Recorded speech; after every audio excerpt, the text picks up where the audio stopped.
waaw maa ngi lay delloo nuyoo bi Ben Mokhtar. di am mbégte lool dajewaat ak yow fii ci plateau bi. ndax mos naa am benn émission bu ma amoon ak yow. di nuyu Babacar Dione sama doom baay. sa doom baay waaw am ci mbégte lool mais Dione yi du benn. Dione yëpp benn la parce que Dione dafa nekk sant boo xam ne yaatuwul lool. bon Dione yëpp boo ko toppee pratiquement may sa wàlli Dione la lay renvoyé. dafa bëgg a yàq rek. waaw mais Dione bi déggul séeréer de. xam ne Dione yëpp c'est pas important. non xam nga loolu du ci dara. gis nga même wolof boo topp boo ko dàqee mu jox la naar wala saraxale wala mu la leen. Dione yëpp benn la. waaw tout est métissage. mais bala muy tontu benn dafa am benn message rek nga baal ma. boo xam ni un certain Moussa Kouaté. moom Marseille la dëkk on le voit souvent ci réseaux sociaux yi. ci décision bi ñu jël par rapport au vol Air France dafa war a ñëw. mais moom mi ngi nii ce qu'il ne comprend pas moom Moussa Kouaté boobu moom mi ngi fi également il est bloqué comme d'autres Sénégalais. waaye Air Sénégal amoon na billet retouram Air Sénégal. mais il ne comprend pas déjà dañ koy fayloo plus cher. pour mu jël Air France. mais en plus moom ce qu'il ne comprend pas mooy pourquoi Air France di dugg Sénégal di survoler le territoire sénégalais. te permettre ñu Air Sénégal moom mu génn dem. donc xam nga loolu mooy yi ñu doon wax léegi rek quoi vraiment il a moom c'est quelqu'un Moussa Kouaté qu'on suit très bii ñëw sàmmal ko nee naa la Air France am na au moins 5 dates yoo xam ne ci biir mois de mai bi ñun dañuy ñëw. voilà te ñoom nag dañu leen di fayloo wat ñoom ñi amoon billet Air Sénégal. ba war a dellu toog di xaar. ñoom léegi Air France da leen di fayloo beneen billet. kon retour du ñu dem ak Air Sénégal Air France la ñuy mën dellu. Air France la ñu jël parce que moom rek moom moo fi nekk disponible. donc bu fekkee dañ koy jël. à moins que ñu xaaraat ba Air Sénégal war a dem. sinon dañuy génne waat xaalis pour fay. Babacar noot nañ ñu de. noot nañ ñu. non vraiment noot nañu xam nga loolu Moussa ñu ngi koy nuyoo passage c'est quelqu'un que je connais à travers les réseaux sociaux très actif nag. très actif vraiment. waaw tey loolu je crois que message bi. en tout cas la remarque elle est pertinente. waaw Dione yéen ñiy def économie dafa mel ne que ni. waaw économie bu jógee fële. waaw ñun dañu nekk à la périphérie. très bien yow daanaka campé nga débat bi yëpp mais dama bëggoon balaa ma dugg ci wax ji ma am ay quelques précisions yu ma def ndax damaa xaw a bëri ay casquette.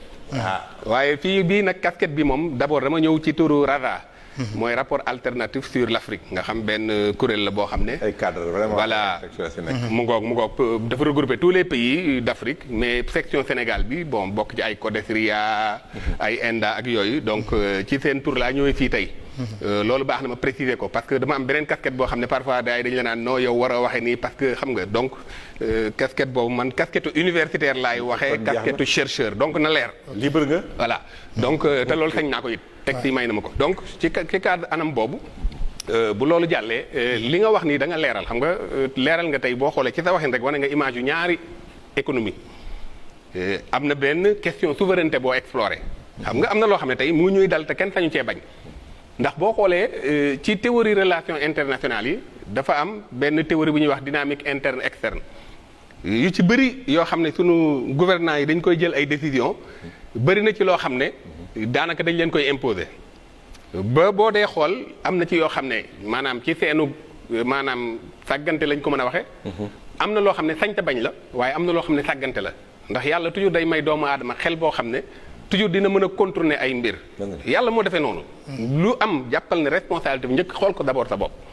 donc bu ñu jëlee ci anam boobu tey ma dolli ci beneen leeral. boo xam ne effectivement rapport bi nga def entre économie informelle bi secteur informel ak économie immédiate rapport bu am la. naam waaye économie immédiate bokkul ak économie informelle. xam nga lu tax lan lay tekki économie immédiate. foofu laa bëgg a ñëw xam nga lu waral loolu. parce que économie informelle boo toppee cosaan bi sax da ngay dem ci Sénégal mën nga dem depuis colon yi administration coloniale. nga xam ne tey boo liiree benn téere bu Jean Copin fi muy waxee ci les marabouts de l'arachide. foofu moom moo njëkk a wax sax le concept d'économie sociale et solidaire ba tey bokkul ak économie immédiate foofu muy wax naan moom Jean Copin di wax ne ci Serigne Touba a mis en place la première multinationale d'économie sociale et solidaire bi mu bindee téereem boobu c'est en 88 alors mais il a fallu 30 ans après novembre 2019 ñu dëgg njëkk a taxawal le premier salon d'économie sociale et solidaire au Sénégal sans ñu mentionner loolu. donc pour vous montrer comment on est extraverti ci réflexion yi on oublie dañuy fàtte suñuy patrimoine culturel. am yu sës yu ñu mën a sukkandiku ba dem mais dañ koy fàtte wala dañ koy doyadal. alors moom multinationale la wax ah. il parlait de multinationale. te foofu aussi am na beneen téere Vincent Montey génn na économie bi ni ko Sénégal ni ko secteur informel téye woon. boo demaatee ci histoire di nga gis lu tax Sëñ Tuubaa mënoon par exemple bi kii bi wàcc xaalis bi wàcc mu mën ko yéegalaat lu waral mu am boobu doole loolu lépp économie informelle la woon pourtant tey boo ñëwee tey suñu jamono tey jii tey boo jëlee employé rek 400000 à peu près la ñu boo jëlee privé ak privé 80% acteurs yi ils sont dans l'informel. 400000 mooy ñi nga xam dañuy fayeeku weer maanaam. ñuy fayeeku weer rek. ñuy fayeeku weer. 400000 la ñu. waaw si 15 millions de sénégalais et quelques. li ñuy décider ak li ñuy wax yépp ci ñooñu lañ koy sukkandiku. 400000 ñooy fayeeku weer. donc xoolal sunu économie bi donc ni mu extravertir maanaam ni mu laisser en marge des pans entiers maanaam secteurs yu bëri ci sunu koom. nga xam ne tey boo dee xool boo jëlee tey ni ma la ko mën a waxee tey lii secteur informel bi mën a dugal. mot na ñetti yoon li nga xam ne tey moom ngay def di ko laaj bitum réew ci ay endettement ak yu demee noonu donc on n'a pas optimisé notre potentiel pourtant am na ay systèmes yu bëri yoo xam ne mënoon na tax. d'une part bu ñu fullaaloon secteur informel boobu dina permettre ñoom parce que c'est vrai que dañu naan du ñu fay taxe du ñu fay impôt mais dañuy fay de manière indirecte. mais mën nañ ko officialiser ñu relever plateau fiscal bi maanaam assiette bi mën a fexe ba assiette bi ñu mën a am lu bëri loo xam ne day sukkandiku ci lii day boo defee loolu da ngay wàññi la ngay leb. mais ñoom naka lañu leen di mën a fayloo. xamuñu leen moom laa ko doon wax loolu mooy mbir mi nag formalisation. xamuñu leen xam nga moo tax secteur informel boobu bi ñu koy wax bi ñuy defee dañu ne bon ñii ñoo informel teg ci ay critères li lay wax ne critère boobu dëgërul te bi Covid bi amee lu ba BCEAO def élargir na 1700 entreprises yoo xam ne kii loon dugg doon ci article yam ça veut dire que kon ay schéma yu ñu teg nii la. xam nga tey ñoo ko tey calcul. voilà ñoom ñoo ko tey c'est-à-dire dafa am benn système parce que gars yi souvent boo waxee système ñu baatal ko mais lu réalité la tey Europe ak ñëpp a ngi wax système parce que dafa am système bu fi nekk. dig nga l'ultracapitalisme mu ngi commencé ci empiètement triple empiètement boobu am banque centrale yi ne léegi dootuñu lebati sunuy banque léegi dañuy dem ci ci marché financier yi régulation bi ñu dindi autorégulation c'est-à-dire ba ñu dindee yooyu yëpp la ñu bëggoon indi benn système boo xam ne léegi affaire profit la ñuy mettre au cœur et non l'humain le social te loolu yéen li koy firndeel boo ko jëlaatee toujours da nga dégg naa dañu war a am équité sociale dañu war a am une économie inclusive mais du ñu ko mën a am tant que yow 80% yi acteurs yi mais boole wala ci système bi reconnaître mooy loolu may wax. kenn xamu leen. kenn xamu leen ba pare benn dañu leen war a xam ñaareel bi dañu leen war a formaliser xam nga tey dama lay jox benn exemple gis nga approche GIE groupement d'intérêt économique suñu jëlee approche boobu état bu jëloon approche boobu rek dina régler lu bëri lu tendre vers la formalisation. parce que démb maa ngi la koy wax au téléphone. man la vous allez au Mali par exemple. ñoom approche boobu la ñu am. entreprise individuelle. guichet unique ak GIE yi. waaw mais Sénégal ñu def taxe synthétique. non mais 300 000 francs. oui mais attention mais Sénégal am na fi nag monsieur John. non mais quel est le problème. c'est-à-dire xam nga problème bi lan la. ça n'a pas APIX boo demee. vraiment entreprise individuelle. déjà entre ay 20 000 francs là. c'est 20 000 30 000 si le nom est commercial. 72 heures mais quel est le problème pour que ñooñu dugg ñu. c'est-à-dire ça n'a pas été systématisé en politique. c'est-à-dire loolu ay nit mooy jël léegi ñu teg benn xam nga li ëpp li ñuy nax. mooy c'est l'institutionnalisation.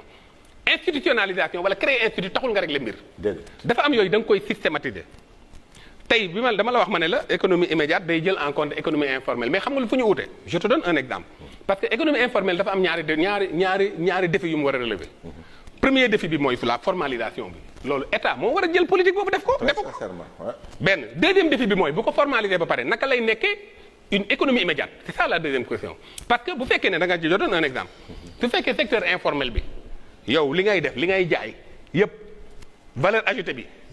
amul benn dayo bi ça veut dire que yow ouvrier ba nekk Europe wala feneen moom ngay liggéeyal est-ce qu'on est d'accord sur ça. c'est clair. mais su fekkee ne produit brut bi nga xam ne moo lal valeur ajoutée bi dafa jóge fii plus mu jóge fii immédiat mooy looloo indi immédiat bi plus nga am chaîne de valeur. donc sa première étape mooy li ñuy jaay mu nekk lu ñuy produire fii. d'accord. ok matière première bi. ça peut être foofu nag ci ñaari niveau la ñu koy jëlee. soit dans l'environnement au sens large du terme. environnement bi mën na nekk physique mën na nekk géophysique mën na nekk minéralier mën na nekk lépp mais environnement. benn wala mu nekk dans la culture aussi au sens large. parce que tout ce qu'on fait est culturel manger boire dormir chanter tout est culture. apprendre tout loolooy deuxième palier bi. léegi ñaar yooyu nag la ngay def na bokk su dee culture mooy waral besoin en consommation la Thomas Sankara doon wax produisons ce que nous consommons ce que nous produisons parce que culture ba lay may loolu. alors bu dee ci wàllu environnement bi léegi. produit brut bi fii la jógee donc tu as plus de chance nga créer valeur ajoutée parce que produit brut bu jógee fële valeur ajoutée bi wàññeeku na boo importer un tissu. c'est clair. ñëw di ci liggéey tu as moins de valeur ajoutée que tissu bi nga xam ne fii nga ko commencé fii la produit bi jógee de ça l'économie immédiate. donc c'est une économie boo xam ne dafay lalu ci d'abord li fës ci yow te foofu di nga résilience ni muy amee. waaw tey bu ñu tëjee frontière yi benn dëkk mënul dem. baax na. coronavirus yàllaa ko yónni ah. parce que non yàlla ko yónni. c'est vrai. man loolu laa mas di wax c'est-à-dire dama ko wax bés kii sama soxna naan ma yow da ngaa mel ni ku sawar ci corona ma ne ko déedéet kan moo ciy sawar musiba. mais damay jàngat. mbir bu amee toujours war nañoo dimbali. damay jàngat lim ñu war a dimbale. parce que yii muy wax yëpp mooy yi war a am les règles d'hygiène ak yooyu mooy yi war a am. ñu sàggane ko tey il a mis à nu ça ñu doon wax naan endettement amul ak yooyu yëpp tey. bu boobu taan wax ñu jàppale activiste wala da nga xam nga da ngay politique alors que tey leer na mu ngi nii xam nañ ne endettement boobu c'est extrêmement grave parce que laluwul ci lu mën a dundal ñi nga xam ne ñoom ñoo nekk ci réew mi donc yooyu soo ko jëlee caractère boobu bu amee ba pare nag léegi secteur informel bi jàpp ci loolu ça veut dire que deuxième niveau bi am na donc formalisé nañ ko parce que fii la sukkandiku du ab ouvrier feneen lay dimbale bu beneen réew mais ouvrier bi nekk fi lay dimbale mais en même temps léegi day contribuer ci développement réew mi parce que léegi formalisation mooy tax ñu mën di fi prélever ay taxes yoo xam ne du gaañu te dina mën a contribuer au développement du pays. loolu nag malheureusement ci li nga wax ci 1000 milliards yi loolu moom moo ci feeñut. parce que foofu aussi dafa am erreur yu bëri yoo xam ne am na ci. erreur yi d'abord mooy xam nga approche dégg naa démb ci benn télé benn homme politique buy wax naan. en fait waruñu du nekk ci ay logique impacté patati patata mais loolu d'accord ma ci parce que problème bu amee problème de développement bu nekk da ngay xool niveau d'impact bi parce que su ñuy impacté ça ne veut pas dire ñëpp ku nekk xam nga ne ñëpp impacté wu mais su ñuy wax impact dëgg-dëgg ki am salaire am taxul ñuy wax déedéet mais ki nga xam ne tey peut-être liggéeyam wàññeeku na moo doon sukkandiku ci moom la njabootam doon sukkandiku peut-être kookoo tax ñuy wax donc même en matière de planification bu ñuy wax sur impact toujours rek priorité mooy tax moom la ñuy wax donc bu ñu waxee impact on parle de ceux qui sont les plus prioritaires alors marge boobu dafa mot a bàyyi xel ndax li tax mot a bàyyi xel xaalis bi ñuy jël ñu di ko leb waxuma contrepartie volontaire bi mais li ñuy leb après dañ koy fay léegi suñu amul marge boo xam ne nag tey mën nañoo permettre ñu relancer waat économie bi ça veut dire que day nekk benn chaîne boo xam ne fi mu ñu yóbbu ci guuta lañ jëm donc loolu moom mooy enjeu bi tax ñu war a jël en compte le secteur informel xool nan lañ leen di accompagner ba nga xam ne ñoom non seulement impact bi du lore lool ni mu war a lore. parce que loolu moom dana am mais yow de façon mais dañ mën a dem. primaire tey bu ñu la nee secteur informel ñan la.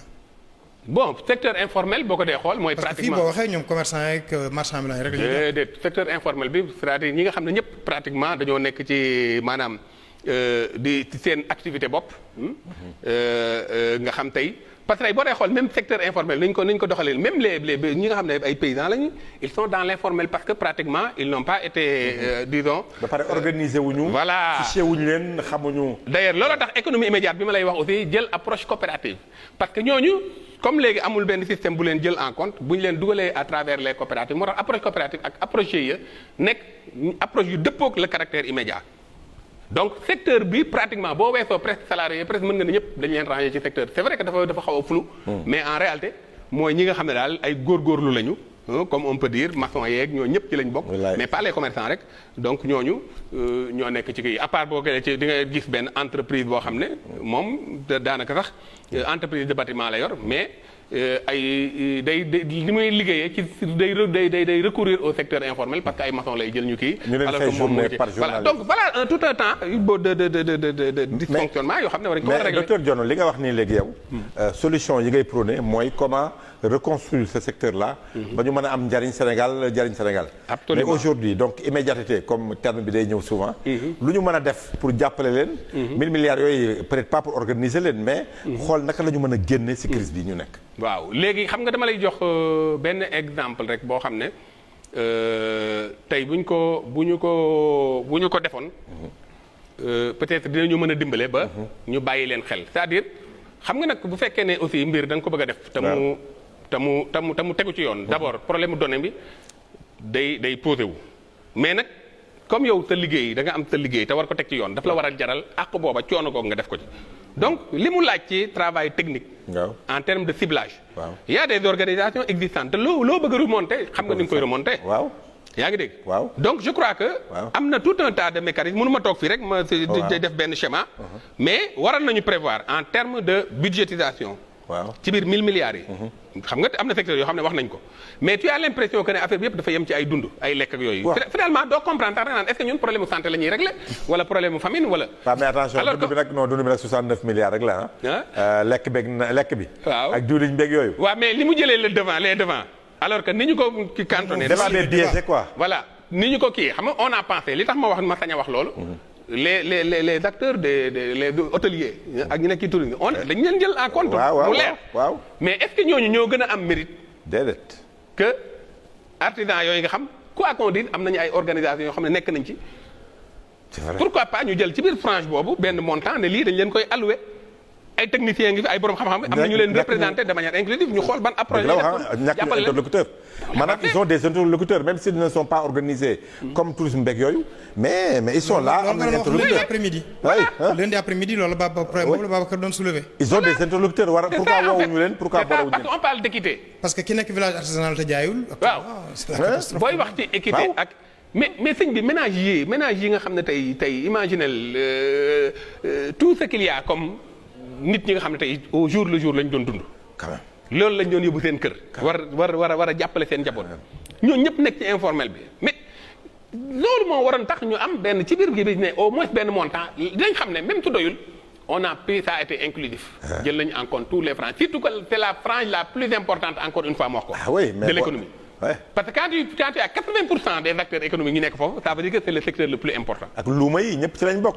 village yi donc je crois que vraiment. mais yooyu yëpp nag li ko indi. waaw c'est que mooy li ma wax c'est-à-dire les fondamentaux de l'économie en réalité moom la ñu revoirul bu ñu waxantee dëgg on a une économie extravertie c'est-à-dire man su ma bëggee fausser les règles du jeu damay teg benn schéma ma teg ko ne lii mooy lu conventionnel ñëpp ñëw sukkandiku ci loolu fekk loolu bi ma koy taayee Samir Amin laa di.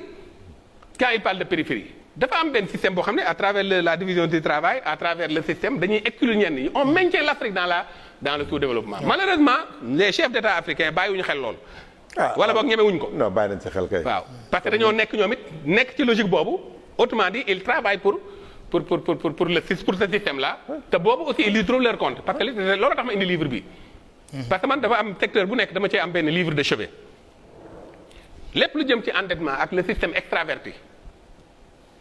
man dama jël livre bi comme livre de chevet ñaari universitaire ñoo ko def la dette odieuse de l'Afrique comment l'endettement et la fuite des capitaux ont saigné un continent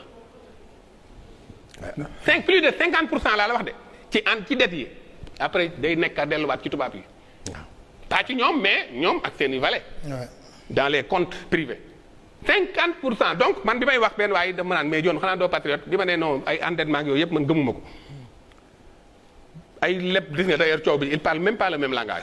parce que lu tax man fa may waxee foofu mooy parce que endettement loola yow mënoo am. loo xam ne je dis bien 5 fois au minimum. plus que ce que tu demandes. nga leb. loo xam ne tu as 5 fois plus au minimum laa la wax. dafa dem leb par exemple club de Paris j'oublie le chiffre mais nga leb 1000 francs ñu jox la 5000 francs. waaw nga kontaan. waaw mais non c'est-à-dire li ngay leb yow li nga am. am nga ko ba pare. am nga ko ba pare tu as 5 fois plus que li ngay leb. ba pare fan nga koy lebee d'ailleurs j'ai bien aimé l'article de Ndongo Samba Sylla. oui. yow ci lan nga koy lebee ci monnaie étrangère. avec la chaîne de Ponzi. devise étrangère. parce que yenn européens ñoom souveraineté xam nga lépp question de souveraineté la ñoom bu ñuy leb seen monnaie la ñuy leb. donc dinañ maîtriser un peu cette spéculation parce que l'économie immédiate c'est riche contre l'économie spéculative. parce que su fekkee dafa basé wu ci économie réelle parce que ñetti caractéristiques économie pour mu immédiat day am ñetti caractéristiques. dafay d'abord réel wax naa ne ko sànq day sukkandiku ci environnement bi. wala ci culture bi sa culture. donc c'est réel. day intégrative foofu la informel dugg. troisième bi mooy day soutenu mooy acteurs yi ñoo koy yore. suñu économie amu ci benn ci ñett yooyu. notre économie n'est ni réelle. waaw ça il faut l'accepter il n'est pas réel parce que nee naa plus de 80% ñoo yore économie mais feeñul fenn ci statistiques yi pratiquement ci allocation yi ci politique yi ci orientation yi donc c'est pas une économie réelle. mais elle n'est pas intégrative parce que cette économie là ne prend pas en compte le secteur formel informel. Mais en même temps ce qui est pire mooy ne prend pas en compte le secteur non monétaire. Voilà le dictat de la monnaie. Oui, l'économie n'est pas monétaire parce qu'on a accepté de se focaliser sur la monnaie pour en faire de l'économie alors que la monnaie ça vient après la monnaie est seconde. balaa nga génne monnaie bi da ngay bien yi ngay évaluer génn xaalis bu toll noonu.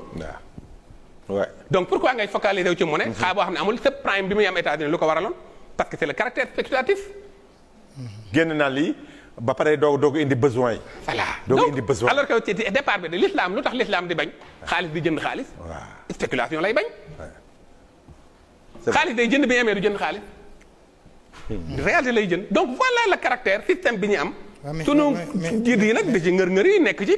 moo tax xam nga yooyu boo ko xamee doo leen mën a naw ci yenn. dama dégg sànq nga utiliser un mot. nga ne 50% yi day delluwaat ca ñoom.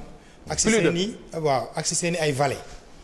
léegi est-ce à dire que ni ñun les chefs d'État qu'on a. c'est des valets de l'Élysée nu mu tudd de la Maison Blanche et cetera ñoom les marchés financiers ñoo leen téye. et que derrière ak discours yi ñuy wax yëpp mënuñu am fulla ak fayda wu taxaw. devant seen homologue yooyu ni leen ñun lii la ñu bëgg. nii la ñuy défendre suñu réew. foofu li ma la fay tontu man la engagé te loolu laa gëm. man la engagé te loolu laa gëm loolu moo am chef d'État yu nekk ay valets lañu ay valets lañu parce que amuñu benn décision souveraine bu ñu ñemee jël peut-être am na lu leen di contraindre mais entre eux war nañu mën a lëkkaloo tey fi ñu toll nii avec le contexte du Covid kenn daatal kenn. ñoom ñu bëgg ñëw di sukkandiku di daw ci ñële di leen dimbale yow ñee ñoo ëppale ñii dee ñoo gën a sonn ba pare yow nga bëgg leen tàllal loxo alors que yow ñoom lañ yëg li ñu yëg sax yow yëg ko parce que tout simplement y a un système qui est là boo xam ne avec beaucoup d'enjeux avec beaucoup de scénarios qui fait que parfois dañuy daaneel ab président am yu ñu jaar xam nga yooyu léegi nag yow bu fekkee loolu nga tiit léegi doo am sa fit c'est-à-dire président képp koo jël da nga naan damay dund ak dee laa yemale waaye sama réew laay nekkal loolu moo fi amut c'est ça la vérité man li may wax nag man la engagé. non parce que bu ma waxee man day wax rek may jéem a xool exemple bu fekkee yow 600 milliards ou en tout cas 1000 milliards si terre nga ko dugal te yow mu leer na nii ça profite plus à l'entreprise bi nga xam ne ni presque nekkoon na si fayit nga relevé ko fi mu nekk nii te bokk na si bor yi nga war ko dellu maanaam génn baa ngi noonu. on te dit que bu fekkee croissance 6% nga am léegi sax day wàcc ba 3% mais extraverti parce que yëpp maanaam jox nga ko ay entreprises yoo xam ne ni intérêt bi mooy que ni ñi ngi liggéey fii Sénégal ñi ngi liggéey infrastructure à part peut-être c'est vrai yenn sous-traitance yi mais day dem li ci ëpp day delluwaat. bien sûr sociétés yi Sénégal problème boobu la ñu am. on n'a pas constitué une économie formalisée boo xam ni. Sénégal yi téye nañu ko seen loxo ba même marché yi day gën a dem. absolument mais kon à bien vous suivre bu fekkente ni 400000 500000 ñoom la ñuy fay. ñi si des. ñooñu actuellement ñu tëj marché yi lu muy amatul pratiquement production amatul bi ñu ci recevoir waa Sénégal wax nañu ni que ni dem nañu sax léegi ba tëj benn centrale. mais kon ça veut dire que ñun suñu économie mi ngi couler. mais nag mais attention il n'est pas dit dama koy bëgg mu yokk ko foofu. il n'est pas dit que aussi 400000 le reste aussi ils sont pauvres wala ils sont pas organisés. parce que kuy fayeeku weer am na ñu fayekul weer. mais ils sont vraiment dans le truc l'opulence ñii mooy ñii les kii salariés mais am nañu salarié wul. ba pare ils sont. tout à fait dañ koy nuancer tuuti côté boobu. il vous avez très bien fait d'apporter cette nuance. mais li nga wax nii effectivement dañoo jëm ci guuta.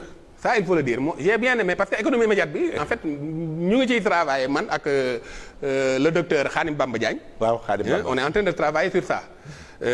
D'ailleurs moom ci boppam boo gisee mu naan waratuñu téye en otage économie continue parce que xam na fi ñu jëm maanaam fi ñu jëm ci musiba la bu continuer tout simplement parce que comme ni nga ko waxee bu continuer nii xam nga tey mën naa jël ñaari exemple réew yoo xam ne ñoo xaw a am.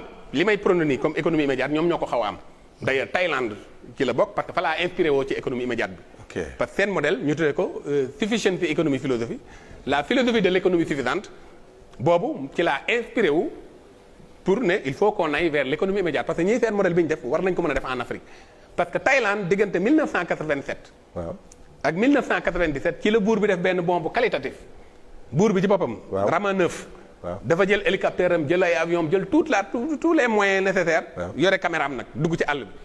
ci bassin yi ci muy toog ak paysans yi moom ci boppam moo conduire diagnostic bi découper réewam en zone yu homogène ba pare bi mu paree ci loolu ba def loolu ba pare ñëw toog wut woo université ak ñëpp ne leen léegi université bu nekk yow recherche la ngay def na gox bi développé sas leen ko jël budget bi nag en terme de priorisation parce que ñun foofu la ñu am problème bi gën a rëy xamuñu ñun luy priorité ñun en Afrique xamuñu ko boo ko mosaan wax ñu kii ñu naan da ngay politique wala lii alors que c'est ça la triste réalité xamuñu priorité xam nga lan moo fi am mooy politique politicienne léegi su ko defee mu jël priorité yooyu nag jël budget bi orienté ko ci faisabilité bi ak priorité bi mu njëkk par exemple admettons y a le secteur mu xool ne ñett yi gën a prioritaire éducation la santé la ak disons éducation santé ak agriculture voilà ñett yooyu léegi ça ne veut pas dire que day jël année bi yëpp mu def ko éducation déedéet mais day focaliser wu ci lan mooy jalon yi structurel yi nga xam ne su ma ko defee année bi yëpp l'essentiel du budget su ma ko awalee foofu dina structurel dina générique ba mën a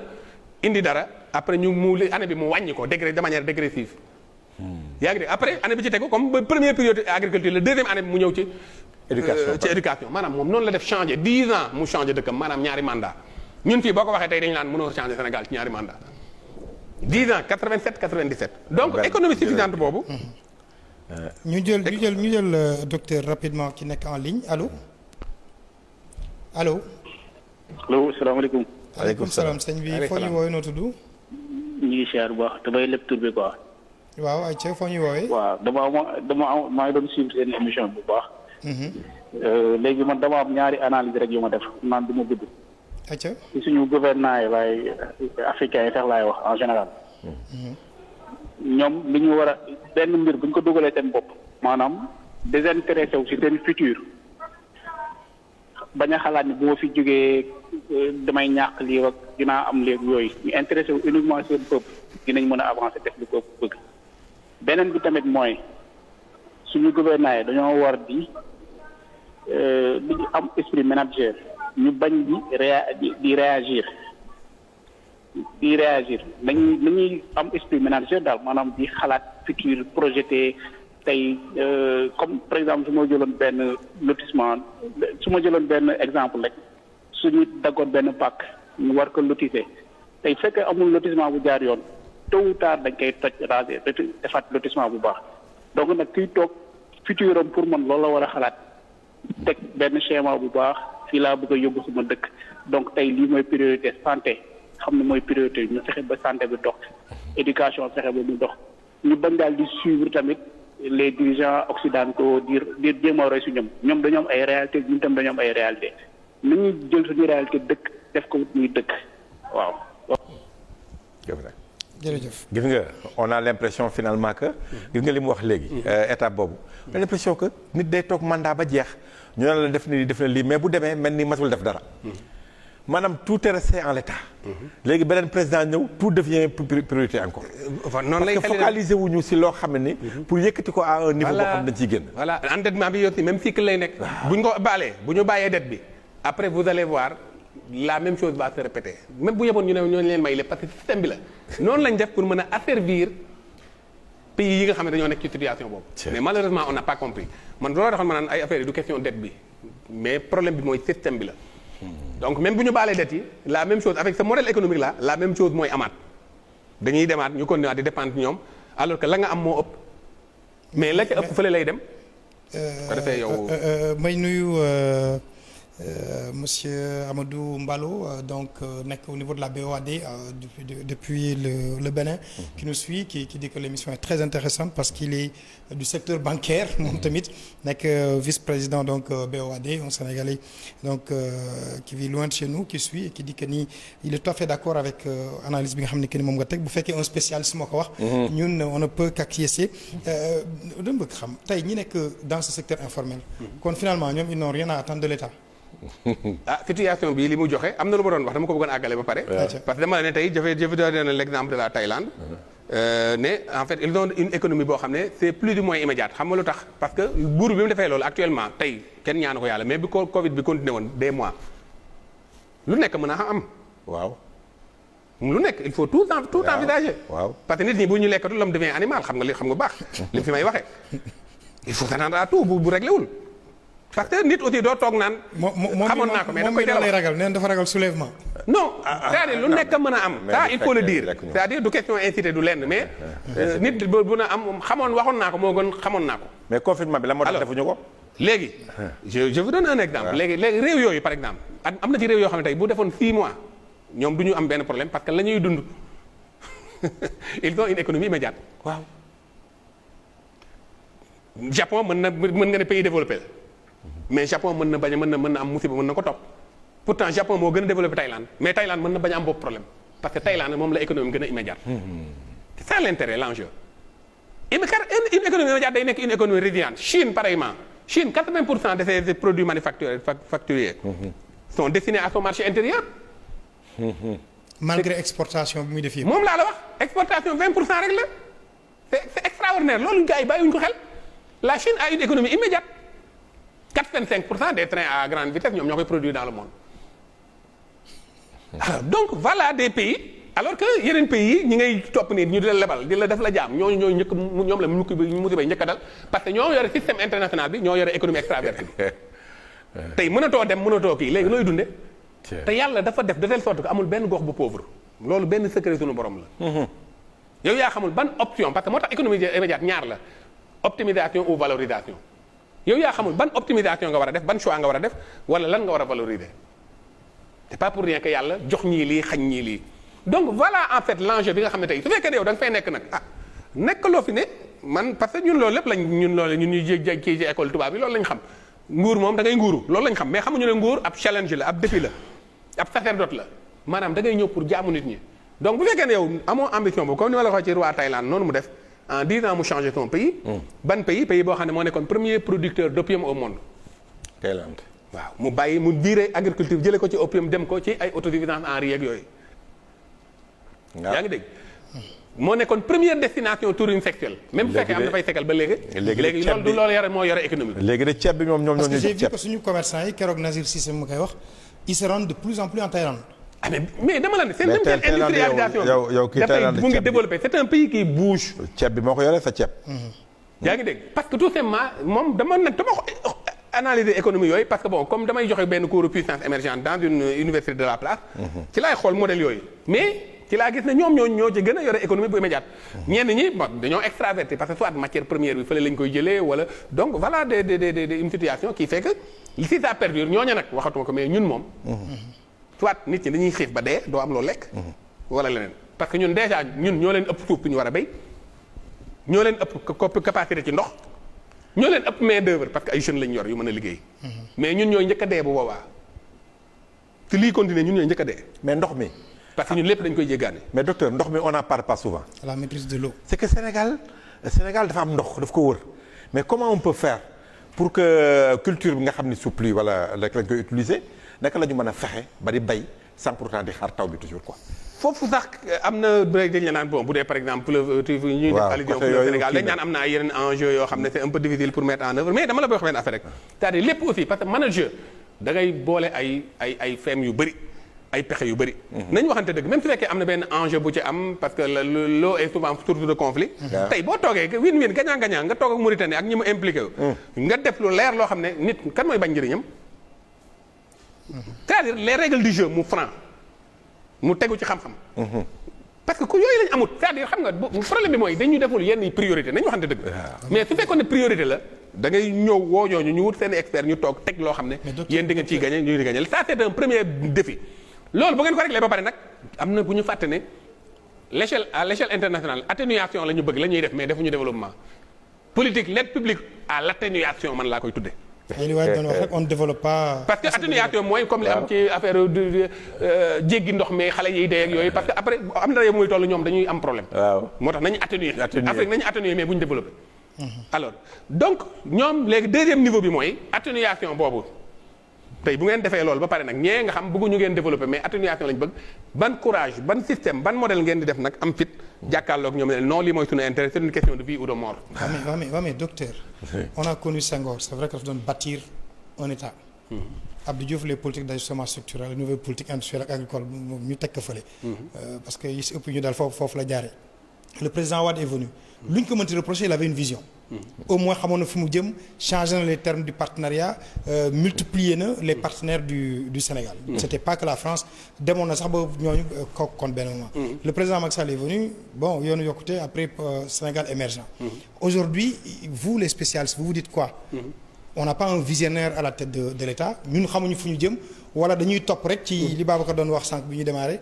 ci France fu mu ñuy dem leen gauche ñu dem gauche dem leen droite ñu dem droite. Macron pour man il n'est pas plus intelligent que nos spécialistes. ba pare moom mu bëgg ñu dugal.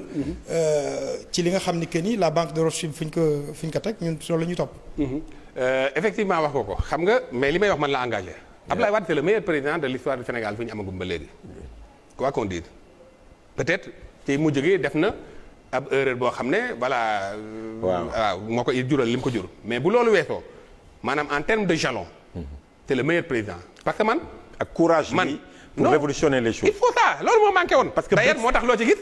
ñun xeex nañu Wade. waaye tubaab yee ko gën a xeex képp ku mën a daaneel nga Wade tubaab yi ngemb nañ la nañu waxante dëgg. dama dégg Cheikh Yérim Seck benn jour muy wax dara mu ne. aéroport bi quand le débat s'est posé. kan moo ko def. entre président Abdoulaye Wade ak Macky Sall. Cheikh Yérim ma dégg mu ne il commence à par dire que est-ce que bu dara amul woon foofu président Macky Sall dina am fit wala xel pour def aéroport hors de Dakar. foofu laa bëggoon a ñëw sax. c'est ce courage là. gis nga BRICS yi nga wax noonu. partenariat nouveau type de partenariat bi Ablaye Wade indi. BRICS bi. pays émergents temps yooyu ça a changé Brésil. Inde South Africa. nga xam ni tête couronnées yi. le Koweït avec Anossi tout ça. les têtes couronnées. investir plusieurs milliards au Sénégal. quelle que soit par ailleurs orientation bi. mais loolu on ne voit plus ce type de partenariat. la diversification de nos partenaires amatul Sénégal ba aujourd'hui fi mu nekk nii dañoo tënku rek fenn rek foo xam ne truc li ñu dindi woon yëpp les bases françaises les trucs là remettre en cause même notre partenariat avec la France léegi finalement tout a été remis en cause je crois que sous cet angle là Abdoulaye Wade a été beaucoup plus révolutionnaire que ñi nga xam ne ñoo fi nekk léegi en fait c'est le comme loolu laay wax en fait jusque là c'est le meilleur président pourquoi peut-être ñoom ñëpp am nañu mérite mais dafa am lu bëri loo xam ne en termes de jalon parce que politique superposition bi da cee am solo. c'est-à-dire man bu ma ñëwee nekk président le challenge du régime actuel. yaa ngi dégg. c'était pas ñëw indi yeneen ay terre ak yooyu c'était plus des priorités. parce que jalon décloisonnement boobu. quand même Abdoulaye Wade posé na ko ba pare. yow da nga waroon si posé wu li manqué.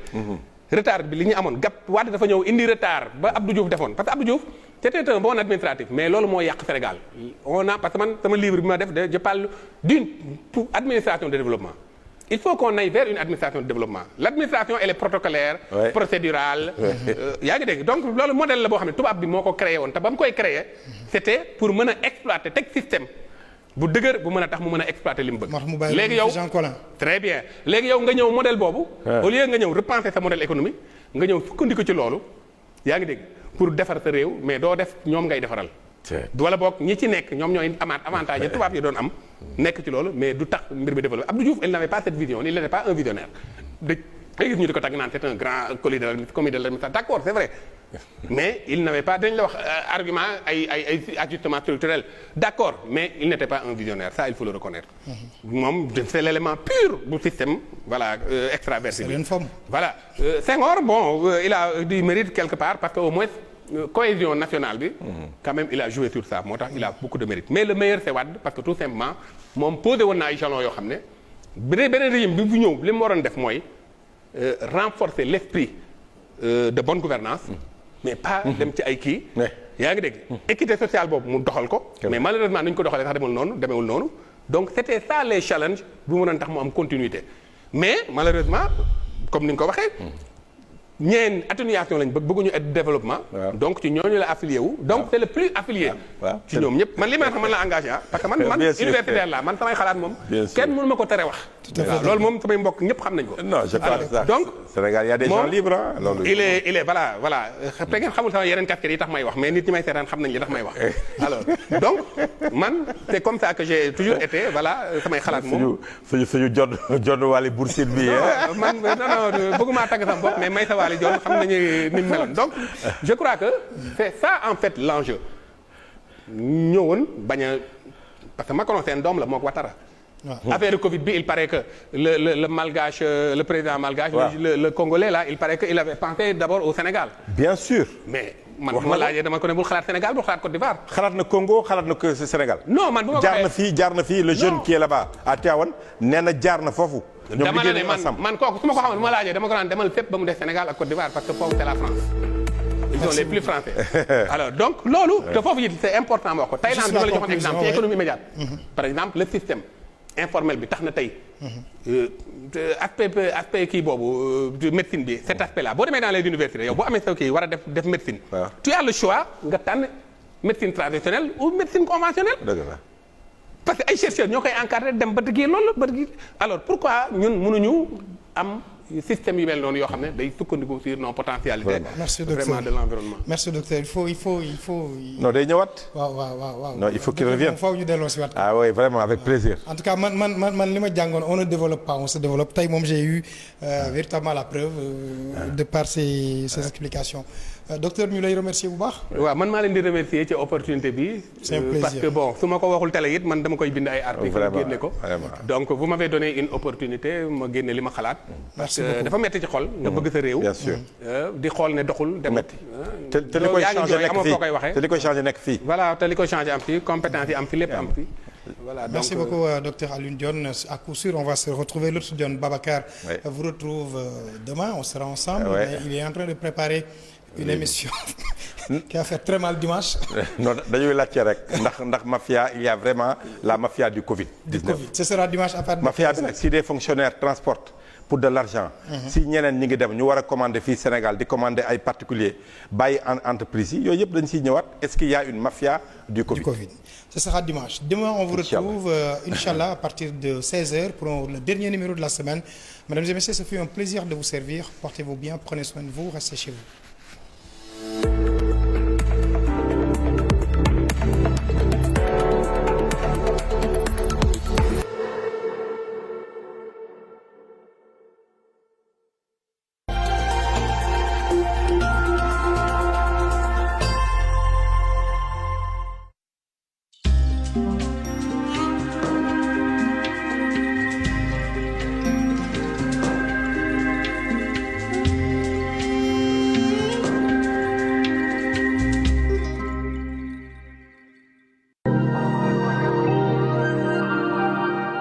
Alaaji bu fi nga dugg neex na ci ajaratu aram jéen kooku mooy jigéen ju mag joo xam ni ji bi ma ñëwee Ndakaaru 69 70 laa dikki ne ko yaay sama ndey muy borom yaari allié yi waaw ndeysaan émission bii nag nawoon ñawoon a tax ñu wax ko ñawoon nag mooy ñi nga xam ni ñoo jiitu woon ci àddina bi rawatina réew mii di Sénégal di niti démb ya nga xam ni dañu aman nu ñu bindoo woon nawoon ci sàmm ngar mi nawoon ci sàmm jomb-jomb nawoon ci fonk kilifa nawoon ci bëgg sam réew